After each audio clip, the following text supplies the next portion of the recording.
ओम श्री गणेशाय नमः।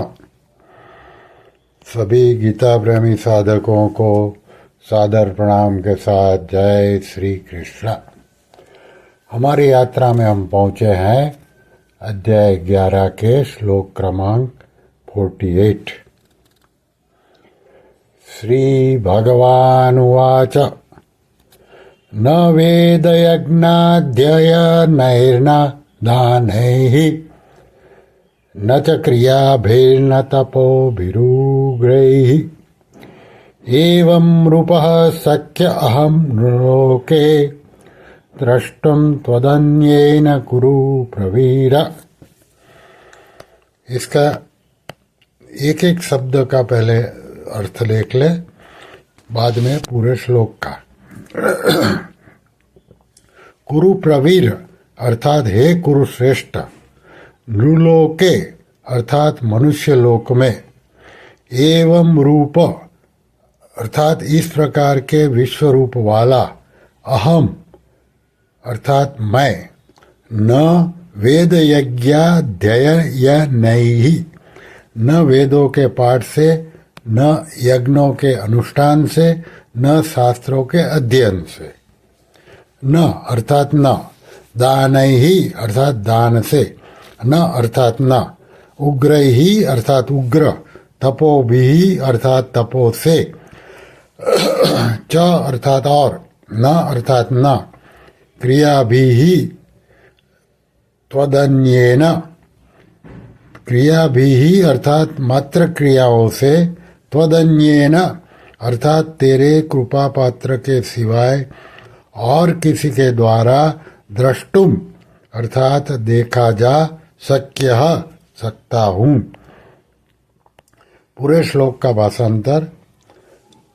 श्री भगवान बोले, हे कुरुश्रेष्ठ, मनुष्य लोक में इस प्रकार के विश्व रूप वाला मैं न वेदों के पाठ से, न यज्ञों के अनुष्ठान से, न शास्त्रों के अध्ययन से, न दान से, न उग्र तपो से, और न मात्र क्रियाओं से तेरे कृपा पात्र के सिवाय और किसी के द्वारा देखा जा सकता हूँ। इसका विवेचन साधक संजीवनी में इस प्रकार है। कुरु प्रवीर, यहाँ अर्जुन के लिए कुरु प्रवीर संबोधन देने का अभिप्राय है कि संपूर्ण कुरुवंशियों में मेरे से उपदेश सुनने की, मेरे रूप को देखने की और जानने की तेरी जिज्ञासा हुई, तो यह कुरुवंशियों में तुम्हारी श्रेष्ठता है। तात्पर्य यह हुआ कि भगवान को देखने की, जानने की इच्छा होना ही वास्तव में मनुष्य की श्रेष्ठता है। फिर भगवान कहते हैं, न वेद यज्ञाध्ययनैर्न दानैर्न च क्रियाभिर्न तपोभिरुग्रैः। वेदों का अध्ययन किया जाए, यज्ञों का विधि विधान से अनुष्ठान किया जाए, शास्त्रों का अध्ययन किया जाए, बड़े बड़े दान किए जाए, बड़ी उग्र कठिन से कठिन तपस्याएं की जाए और तीर्थ व्रत आदि शुभ कर्म किए जाए, ये सब के सब कर्म विश्वरूप दर्शन में हेतु नहीं बन सकते। कारण के जितने भी कर्म किए जाते हैं उन सब का आरंभ और समाप्ति होती है। अतः उन कर्मों से मिलने वाला फल भी आदि और अंत वाला ही होता है। अतः ऐसे कर्मों से भगवान के अनंत, असीम, अव्यय, दिव्य विश्व रूप के दर्शन कैसे हो सकते हैं?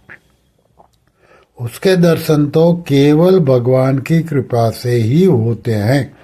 कारण कि भगवान नित्य है और उनकी कृपा भी नित्य है। अतः नित्य कृपा से ही अर्जुन को भगवान के नित्य, अव्यय, दिव्य विश्व रूप के दर्शन हुए हैं। तात्पर्य यह हुआ कि उनमें से एक एक में अथवा सभी साधनों में यह सामर्थ्य नहीं है कि वे विराट रूप के दर्शन करा सके। विराट रूप के दर्शन तो केवल भगवान की कृपा से, प्रसन्नता से ही हो सकते हैं। गीता में प्रायः यज्ञ, दान और तप इन तीनों का ही वर्णन आता है।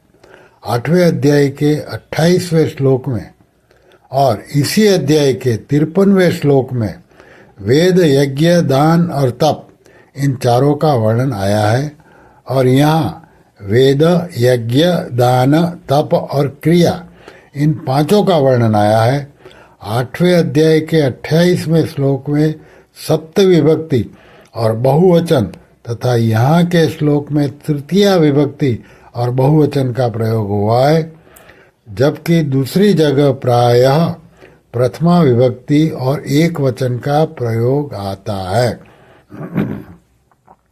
यहाँ तृतीय विभक्ति और बहुवचन देने का तात्पर्य यह है कि इन वेद, यज्ञ, दान आदि साधनों में से एक एक साधन विशेषता से बहुत बार किया जाए अथवा सभी साधन विशेष रूपता से बहुत बार किए जाए तो भी वे सब के सब साधन विश्व रूप दर्शन के कारण नहीं बन सकते, अर्थात इनके द्वारा विश्व रूप नहीं देखा जा सकता, कारण कि विश्व रूप का दर्शन करना किसी कर्म का फल नहीं है।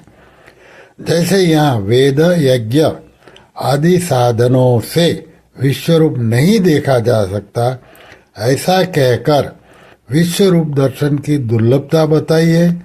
ऐसे ही आगे 53वें श्लोक में वेद, यज्ञ आदि साधनों से चतुर्भुज रूप नहीं देखा जा सकता, ऐसा कहकर चतुर्भुज रूप दर्शन की दुर्लभता बताई है।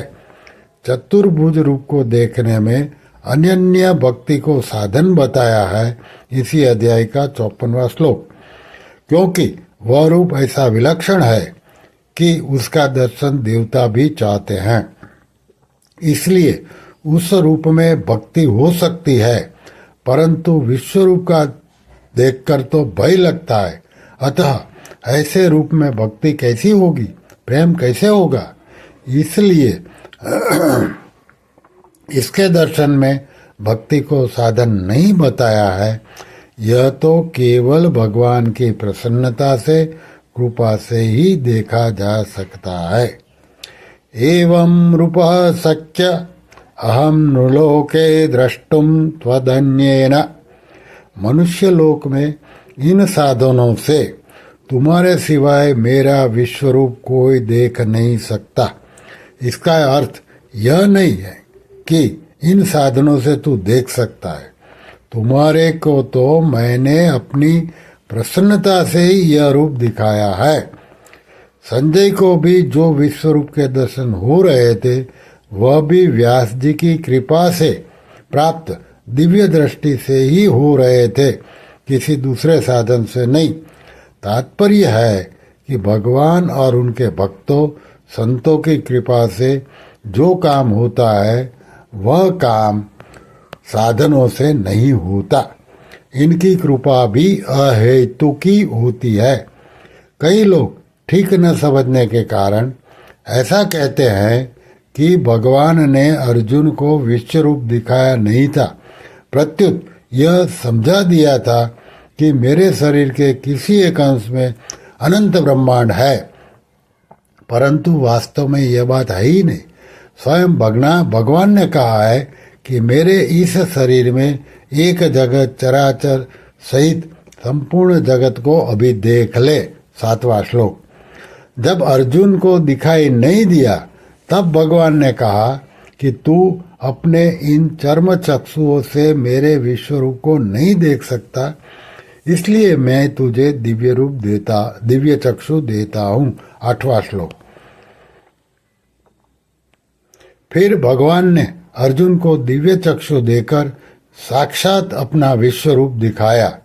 संजय ने भी कहा है कि भगवान के शरीर में एक जगह स्थित विश्व रूप को अर्जुन ने देखा। 13वां श्लोक। मैं अर्जुन ने भी विश्वरूप का दर्शन करते हुए कहा कि मैं आपके शरीर में संपूर्ण प्राणियों के समुदायों को तथा ब्रह्मा विष्णु महेश आदि सबको देख रहा हूँ। 15वां श्लोक आदि आदि। इससे सिद्ध होता है कि भगवान ने अर्जुन को प्रत्यक्ष में अपने विश्व रूप के दर्शन कराए थे। दूसरी बात, समझाने के लिए तो ज्ञान चक्षु होते हैं। गीता के 13वें अध्याय का 34वां और 15वें अध्याय का 11वां श्लोक। पर दिव्य चक्षु से साक्षात दर्शन ही होते हैं। अतः भगवान ने केवल कहकर समझा दिया हो ऐसी बात नहीं है। श्री कृष्ण शरणम मम, श्री कृष्ण शरणम मम, श्री कृष्ण शरणम मम। ओम श्री कृष्णार्पणमस्तु।